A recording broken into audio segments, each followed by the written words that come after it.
राधे राधे। प्रेमानंद जी के चैनल में आपका स्वागत है। करते हैं तो हम अहंकार करते हैं, हम बड़े गुणवान, हम बड़े भाग्यवान, हम बड़े नामी प्रशंसा योग्य। कैसा कैसा विपरीत भाव है। वो अकारण अहेतुकी कृपालु हम पे कृपा करते हैं, हम उनकी कृपा ना देखकर अपना गुणाभिमान कर बैठते हैं। ये पक्का पक्का। जैसे गुरुजन संतजन किसी को दुलार करे ना, प्यार करे ना, तो वो गुमान और अहंकार से भर जाता है। तब फिर उनका जब प्रतिकूल डंडा चलता है तो अपने आप त्राहिमाम बोल के दैन्यता आ जाती है। नहीं तो भगवान का स्वभाव नहीं है किसी को दंड देने का। वो मंगल भवन कृपालु हेतु की कृपा करते हैं, पर जब हेतु की कृपा करते हैं वो गुणाभिमान करके गुमान करता है। फिर जब प्रतिकूलता का डंडा चलता है तब त्राहिमाम शरणागतम, वो साम दाम और दंड भेद से सीधे रास्ते लाऊं। ये तो पूरे जीवन का अनुभव। अनुकूलता से किसी को सुधारा नहीं जा सकता, पक्का। चाहे जितनी अनुकूलता दे दो, ये दुष्ट स्वभाव मन और इंद्रियां ना अपने और ना दूसरों के कभी सुधरने वाले नहीं। जैसे गांव में कहा जाता है कि लातों के भूत बातों से नहीं मानते, ऐसे ही ये जो भोगों का भूत है ना, विषयों का भूत है, देहाभिमान का भूत है, ये डंडा से ही मानता है। जब चिंता शोक भय विपत्ति रोग कदम कदम पे इनके डंडे लगते तब इनके होश आते हैं। इनको दुलार करो चाहे प्राण दे दो इनके लिए, ये दुष्ट अपने स्वभाव से कभी मानने वाले नहीं। ये अभिमान गर्व धूर्तता, ऐसा लगता है कि इनकी गरज है, भगवान की गरज है हमारे लिए, गुरु की गरज है हमारे लिए। नहीं समझने वाले। ये समझते ही दंड से है। साम दाम सब दे के देख लो, नहीं समझने वाले, ये दंड से समझते हैं। एक बार किसी अधिकारी से वार्ता कर रहे थे तो हमने कहा आप प्रेम से भी समझा करके किसी को सुधार सकते हैं, प्रेम में बड़ी सामर्थ्य है। तो उनका साधु स्वभाव वालों को, महाराज शायद आप ना जानते हो लेकिन दुष्टों को प्रेम के द्वारा सुधारा ही नहीं जा सकता। का कोशिश करना, अगर आप प्रयास करना, एक बार प्रेम से समझाने की कोशिश। अगली बार जब मिले तो उन्होंने कहा अब आपको एक घटना बताएं। किसी आदमी की पर्स मोबाइल बैग ये सब उठाकर चोर भागा। वो इंतजार में बैठे हुए थे, वाहन के पीछे रखे हुए थे। उनका जब ध्यान गया तो देखा वो आए, रिपोर्ट लिखाई।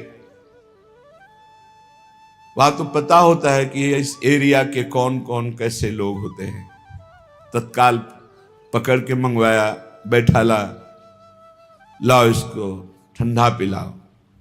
हाथ जोड़ा, कहा भाई उनका मोबाइल, उनकी पर्स, उनका बैग वापस कर।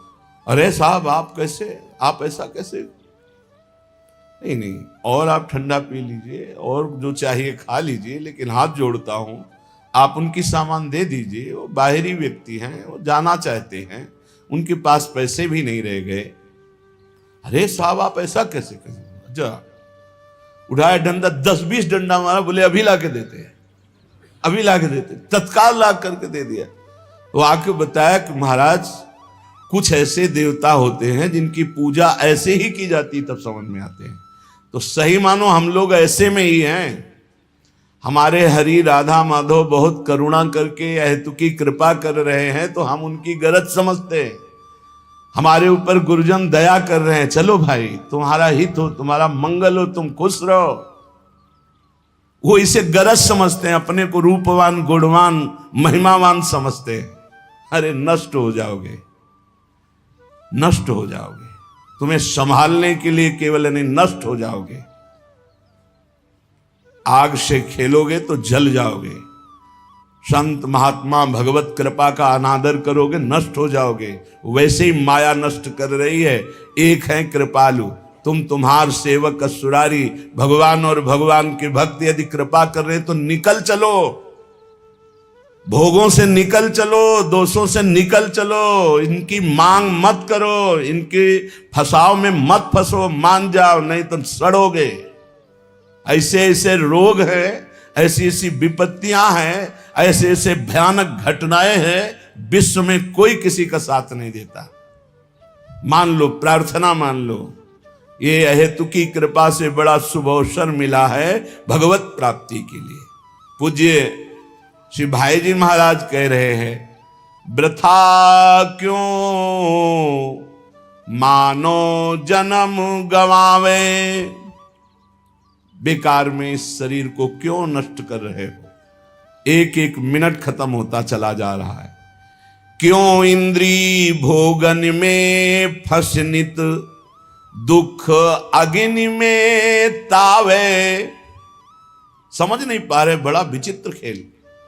पहले भोगों का चिंतन करो तो जलन, फिर भोगों को भोगो तो थोड़ी देर मन का ऐसा लगा कि हमारी कामना पूर्ण हुई, फिर बाद में तृष्णा, भोगे हुए भोग को पुनः भोगने की इच्छा, फिर उस कर्म का फल, नाना प्रकार के ताप, दैहिक दैविक भौतिक। क्या ये नाटक है? थोड़ा तो विचार करो, थोड़ा तो सावधान हो। क्यों मानो जन्म गवावे, एक ही है, इसमें निकल सकते हो, लेकिन एक तरफ भगवान हाथ पसारे खड़े, आ जाओ, दूसरी तरफ ये भोग, तो हम भगवान की तरफ पीठ करके भोगों की तरफ दौड़ रहे। बड़ा धिक्कार है हमारे जीवन को कि जानते हुए भी कि मेरे जीवन का लक्ष्य, मानव देह का लक्ष्य भगवत प्राप्ति है, वो ना करके हम भोगों की तरफ भाग रहे, विलासिता की तरफ भाग रहे। बढ़िया भोग सामग्री मिल रही है, पुण्य कर्म से अभी शरीर स्वस्थ है, आप अपने को सम्राट समझ रहे हैं, भोगो। जहां शुभ कर्म का आया तो हाय हाय मच जाएगा, उसके आने के पहले भजन कर लो। आग लगने के पहले जल की व्यवस्था रखो आग बुझाने की, नहीं आग लगने पर कुआं खोदना मूर्खता कही जाती है। ऐसे ही जब विपत्ति और संकट आते हैं तब बचाव पक्ष के लिए भगवती स्मृति ही नहीं रहती कि हम भगवान की याद कर ले, भगवान से प्रार्थना करें। जीवन भर भगवत विमुख रहे हो तो उस समय भगवत स्मृति जागृत नहीं होती। इसलिए ये भव तरन शरीर सुदुर्लभ, हरि सुमिरन के हेतु, मिल्यो परम प्रभु कृपा, सहजयति भवसागर को सेतु। ये केवल संसार से मुक्त होने के लिए मानव देह मिला है। केवल हरि सुमिरन ही संसार से मुक्त कर सकता है। खुली बातें, ये मानव देह केवल भगवत प्राप्ति के लिए मिला है। भगवत प्राप्ति निरंतर भजन से होती है। भजन छोड़ करके, कृपा समुद्र भगवान का लीला कथा स्मरण छोड़ करके जो भोगों में रति है, यही हमारे नाश का हेतु है। भजन छाड़ी विषयन सेवन सो, होत से तु ये भंग, खात चपेटे बीतत फिर, भवनिधि की विषम तरंग। बार बार जो भोगों की अभिलाषा, कभी तो धिक्कारो अपने मन को, बड़ी नीचता है। मन आज कसम खाएगा कि कभी नहीं करूंगा, शाम के बदल जाएगा बेईमानी। इसको देखा है, कसम खाएगा जीवन में, गंगा कसम, भगवान कसम, दुनिया की कसम खाएगा और फिर नीच वही बदल करके उसी में चला जाएगा। ये देखना, इंद्रियों के न घोड़े भगे, रात दिन इनमें संयम के कोड़े लगे। तभी ये सावधान होते, अगर नियम संयम में ना बांधा जाए तो दुष्ट ले जाएंगे, भोगों में ले जाएंगे। भजन छाण विषयन सेवन सो, होत सेतु यह भंग। ये जो पुल बना भगवत नाम स्मरण, भगवत लीला कथा का, जिससे हम इस संसार समुद्र से पार होंगे। जहां हम अधर्म युक्त भोगों को भोगा, ये पुल ही टूट जाएगा। फिर इसी संसार में ना तो आपका भगवत प्राप्ति तत्वबोध जैसा ज्ञान होगा, न भगवत प्रेम होगा, ये पुल ही टूट जाएगा। सच्चिदानंद भगवान के अंश हो, जिनकी माया है उन्हीं के तुम हो। जैसे माया पावरफुल है, उससे ज्यादा तुम पावरफुल हो, क्योंकि माया भ्रम डालती है, तुम ज्ञान स्वरूप हो। अपने स्वरूप को भूलकर, अपने को देह मानकर, बस मुझे ये भोग चाहिए, ये चटोरापन जबान का, ये भोगपन जनेंद्री का, ये विचारों का तुम्हारा नाश कर देगा। आज हम चिल्ला के कह रहे हैं, समझ में नहीं आ रहा, कल कोई कहने वाला नहीं होगा, केवल फंसे होगे दलदल में, होश में, होश में। ये सत्संग रोज का रोज नवम नवम आपको उत्साह बढ़ाकर भगवत प्राप्ति के लिए है। अगर आपने इस सत्संग को अपने लिए नहीं माना तो आप निश्चित समझ लीजिए बड़ी हानि हो जाएगी। आप अपने अंतःकरण को जांचिए, जो हम कह रहे हैं उसे पकड़िए। भजन छाण विषयन सेवन सो होत सेतु या भंग, ये जो पुल बना था कृपा का, जिससे आप संसार समुद्र से पार हो जाते। नाम जप करना, लीला गायन करना, संयम से रहना, अपने दिमाग को प्रभु में लगाना, नहीं वही मनमानी हरि गुरु से भोग की चाह करना, हरि गुरु से अनुकूलता की चाह करना, हरि गुरु को एक सांसारिक तौर तरीके पे उतार देना। सावधान, ये पुल ही टूट जाएगा, रास्ता ही खत्म हो जाएगा, दूसरा रास्ता शुरू हो जाएगा। खात चपेट बीतत फिर भवनिधि की विषम तरंग, ऐसी विषमता उत्पन्न होगी कि करोड़ों जन्मों में भी पता नहीं कब भगवान की प्राप्ति का ऐसा संयोग बने। चूको मत, विफल होए नर देह, मिलत नहीं प्रेम नहीं भगवान, शोक अशांति नरक की पीड़ा, मिलत महादुख खान। ये मनुष्य देह प्राप्त होना बेकार हो जाएगा। महान दुख, नाना प्रकार की नार की गतियां, नाना प्रकार की पीड़ा अभी आपको पता नहीं है, अभी आपको पता नहीं। अगर आप भजन नहीं करते तो इसी जन्म में नरक की वानगी तो मिली जाएगी, और परिणाम जो पूरा फल मिलेगा वो तो किसी से बताने नहीं आओगे। बहुत भयानक दुखद माया में फंस चुके अपने लोग। इससे निकलने का एकमात्र उपाय अभी अवसर है, अभी भगवत प्राप्ति का बढ़िया अवसर है। निरंतर नाम जप करो, भगवान भी भोग दे तो मत स्वीकार करो। तुम तो चाह करते हो भगवान से, भगवान भोग दे तो भी नहीं स्वीकार किया जाता। नाथ मुझे नहीं चाहिए, आपकी कृपा चाहिए, आपका भजन चाहिए, आपकी चरण सेवा चाहिए, भोग नहीं चाहिए मुझे। हरि गुरु जो इच्छा करी हो मन माही, प्रभु प्रसाद कछ दुर्लभ नाही। जो इच्छा करोगे वो प्राप्त हो जाएगा, इच्छा त्याग कर दोगे तो हरि गुरु मिल जाएंगे। अभी ना गुरु को पहचानते हो ना हरि को पहचानते हो, केवल मनुष्य व्यवहार करते हो, मनुष्य व्यवहार। कहते जरूर हो गुरुर ब्रह्मा गुरुर विष्णु गुरुदेव महेश्वरा, गुरु साक्षात पर ब्रह्म तस्मै श्री गुरुवे नमः। सबको श्लोक याद है, लेकिन पर ब्रह्म थोड़ी देखते हो, मनुष्य देखते हो। तभी तो अनुकूलता में जय जय, प्रतिकूलता में पता नहीं लगा, प्रतिकूलता में पता ही नहीं लगा कि कहां हो। ये है भगवान की माया का प्रचंड रूप। हरि गुरु कभी प्रतिकूल होते हैं? कभी नहीं। जैसे मां कभी प्रतिकूल नहीं हो सकती, और वो हो भी सकती क्योंकि मोह से युक्त अज्ञान की धरा में है। और गुरु और हरि ये तो ज्ञान समुद्र है, यहां से प्रतिकूलता की गुंजाइश ही नहीं है। पूज्य राधा बाबा कहते हैं जैसे सूर्य भगवान से कह दिया जाए कि तुम्हारी ताकत हो तो अंधकार दिखाओ, वो दिखा ही नहीं सकते। ऐसे एक विनोद की भाषा में कहा जाए भगवान से कि तुम हमारा मंगल कर दो, तो भगवान की ताकत नहीं कि अमंगल कर दे, क्योंकि मंगल भवन है, अमंगल हो ही नहीं सकता। जहां सूर्य वहां अंधकार टिक ही नहीं सकता, जहां भगवान वहां मंगल हो ही नहीं सकता। तो भगवान और भगवान के भक्त अभेद होते हुए भी अंतर पाया गया। अंतर पाया गया। क्या पाया गया? भगवान की उपस्थिति हृदय में होते हुए माया बनी रही, लेकिन भगवान के भक्त का आश्रय लेते ही हम माया का त्याग करने लगे। मोरे मन प्रभुवश विश्वासा, राम ते अधिक राम कर दासा। फिर भगवान या भगवान के भक्त से प्रतिकूलता की कैसे संभावना हो सकती? भोग त्याग करी विष समान तजी, ममता राग गुमान। छिन छिन तन मन धन सो केवल, करो भजन निर्माण। ये धर्म विरुद्ध भोगों का त्याग कर दे। विष के समान है ये, जब चढ़ते हैं तो पागल बना देते हैं और जन्म जन्म तक के लिए ऐसे संस्कार पुष्ट करते। तुम समझते हो 5 मिनट भोग लिया क्या होगा? ये 5 लाख जन्म तक नहीं मिटेगा।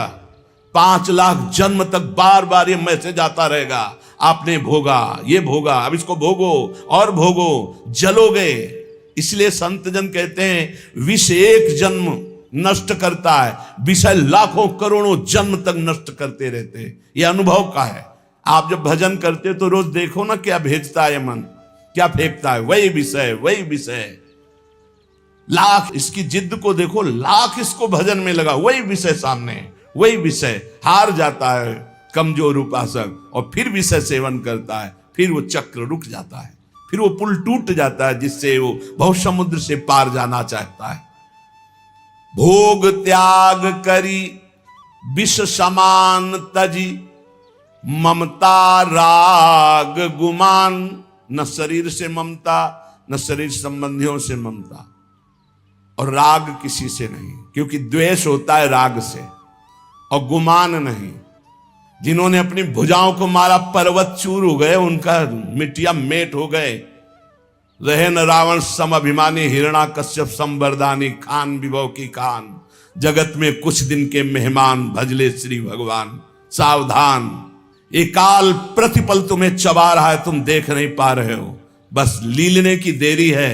ए वो गया, ए वो गया, ए वो गया। ऐसे तुम भी नंबर में हो, हम भी नंबर में हैं।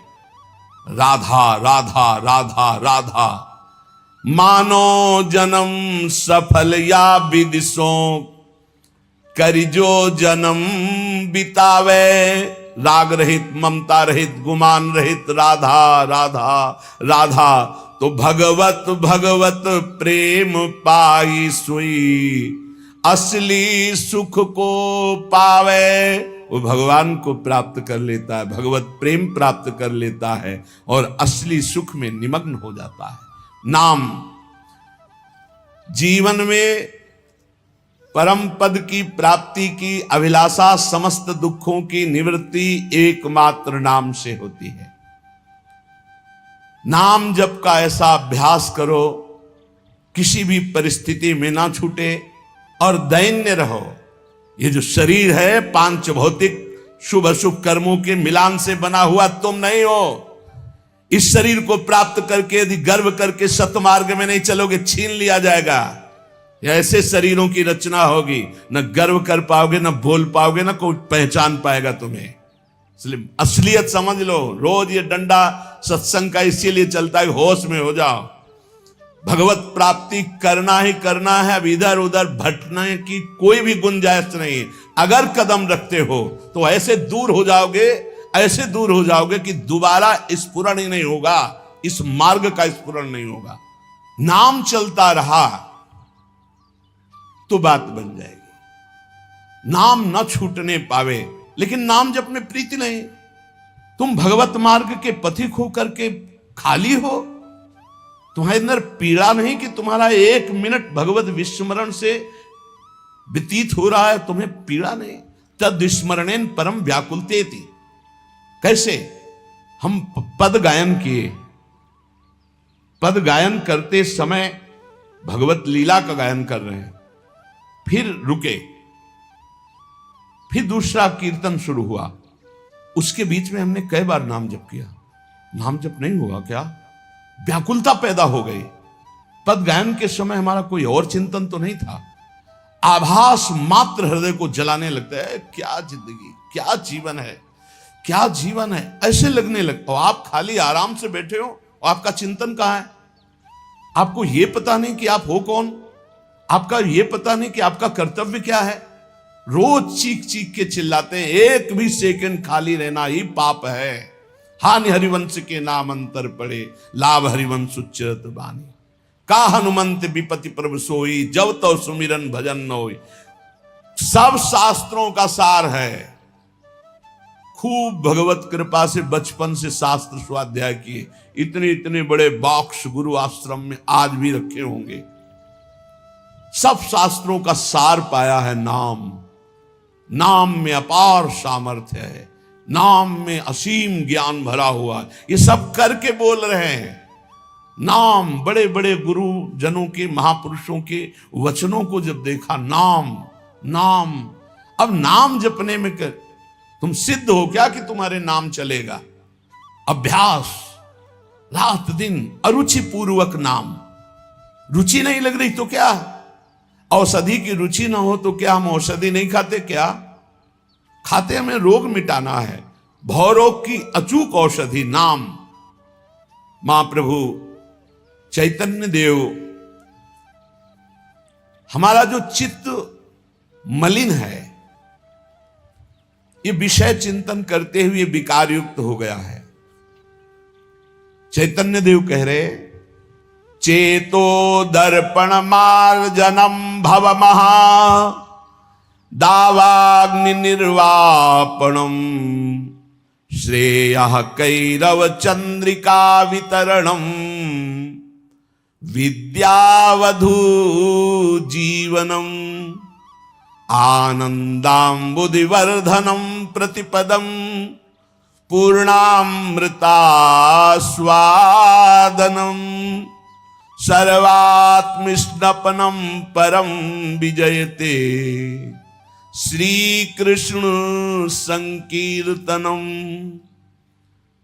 जब हम नाम जप करते हैं तो प्रतिपल हमारे चित्त रूपी दर्पण का सफाई हो रही है, परिमार्जन। चेतो दर्पण मार्जनम। मार्जन जैसे हम पोछा लगाते हैं, शीशा को साफ करते हैं, राधा राधा कृष्ण कृष्ण, तो हर समय हमारा चित्त दर्पण साफ किया जा रहा है। बहुत परत की परत गंदगी लगी है, वही गंदगी दिखाई देगी। काम, क्रोध, लोभ, राग, द्वेष, इन्हीं की वृत्तियां, ये सफाई हो रही, या नहीं? नहीं। राधा राधा चेतो दर्पण मार्जनम। इस दर्पण में क्या दिखाई देगा? आपको अपने स्वरूप का अनुभव होगा। जैसे हम कैसे हैं ये हम दर्पण में देखते हैं, शरीर कैसे है, ऐसे जो हमारा स्वरूप है, जहां चित्त निर्मल हुआ तो यही बोध हो जाएगा। एक है अंतःकरण में, संकल्प विकल्प करने के कारण मन कहा गया, चिंतन वृत्ति होने के कारण चित्त कहा गया, निश्चयात्मिका वृत्ति होने के कारण बुद्धि कहा गया, और क्रिया को स्वीकार करना, कर्तृत्व भोक्तृत्व भाव होने के कारण अहंकार कहा गया। स्वरूप से एक है, इसलिए उसे कभी चित्त कहा जाता, कभी मन कहा जाता, वो एक ही है। यही बंधन और मोक्ष का कारण है। विषयों का चिंतन करने से हमारे चित्त रूपी दर्पण में कालिमा जमा हो गई, इसलिए हम अपने को न जानकर देह मान बैठे। अब जब नाम हम जब करते हैं तो मानो चित्त को निरंतर साफ कर रहे, और जहां चित्त निर्मल हुआ तो चित्त के अधिष्ठात्र देवता जानते कौन है? वासुदेव। वासुदेव कौन? भगवान। भगवान कौन? हमारी आत्मा। वही आत्म तत्व का बोध हो जाता है, वही भगवत साक्षात्कार हो जाता है। चेतो दर्पण मार्जनम। बार बार नाम जप कर रहे तो मानो हम अपने चित्त रूपी दर्पण को साफ कर रहे। भव महादावाग्नि निर्वापणम। जैसे जंगल में दावाग्नि लग जाती है तो एक ही उपाय होता है, वर्षा हो जाए, बस तुरंत अग्नि शांत हो जाएगी। तो नाम कीर्तन, नाम जप क्या है? इस संसार में जो आग लगी, कामाग्नि, क्रोधाग्नि, लोभाग्नि, मदाग्नि, मोहाग्नि, ये सब अग्नियां हैं। इनको शांत करने के लिए नाम जप, नाम कीर्तन क्या है? वर्षा है, वर्षा।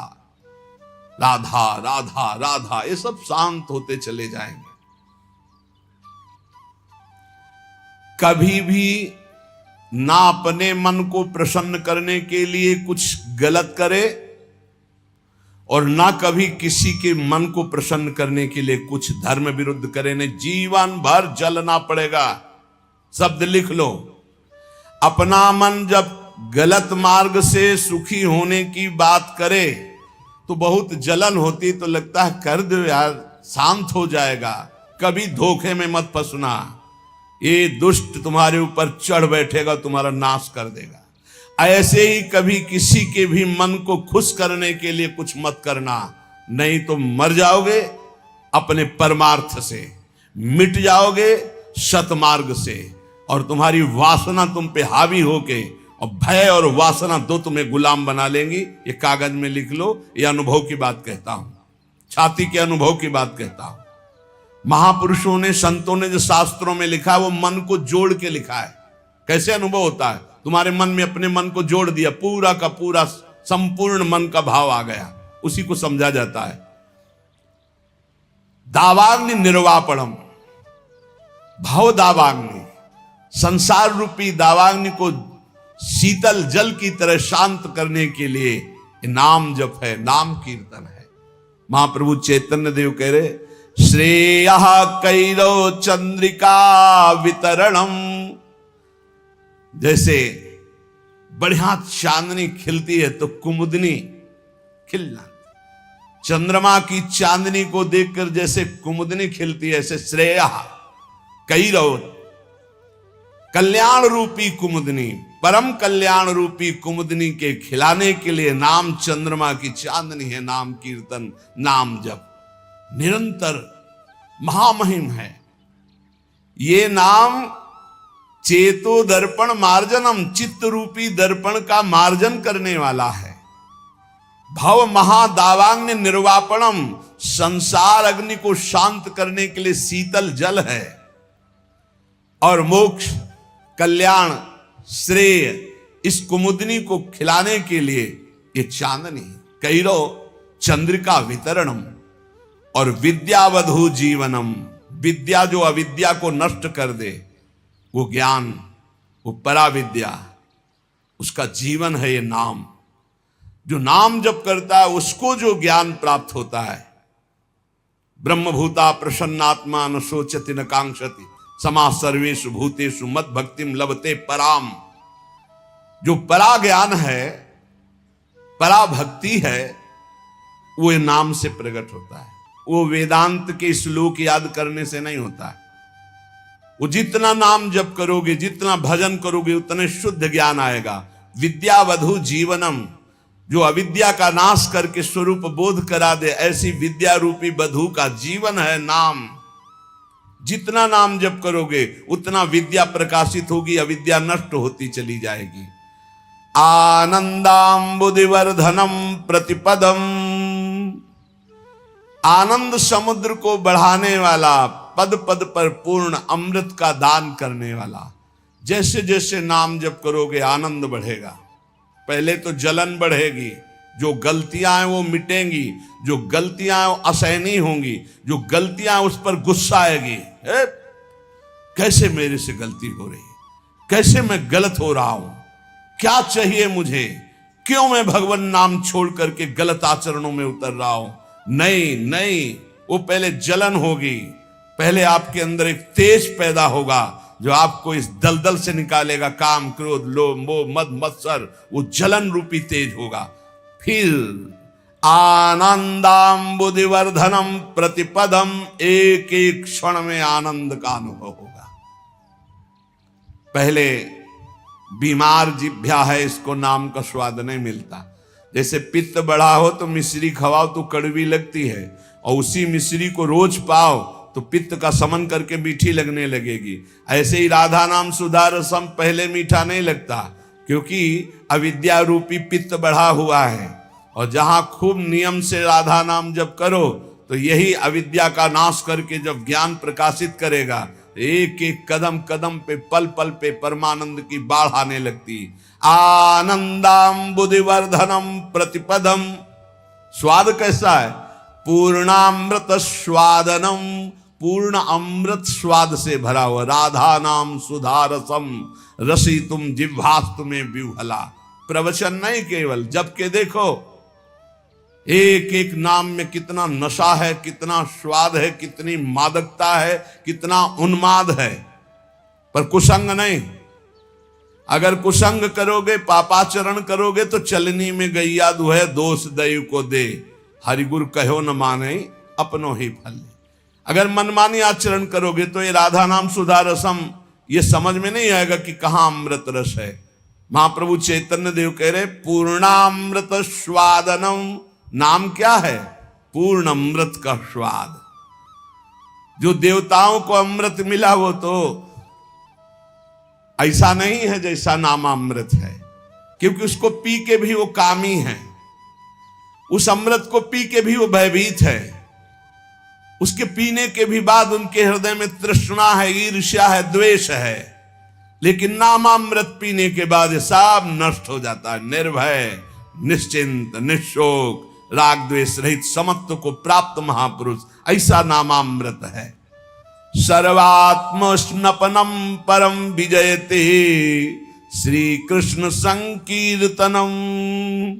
संपूर्ण आत्मा को आनंद से सराबोर कर देता है ये नाम जप, ये नाम कीर्तन, सर्वोपरि विराजमान नाम।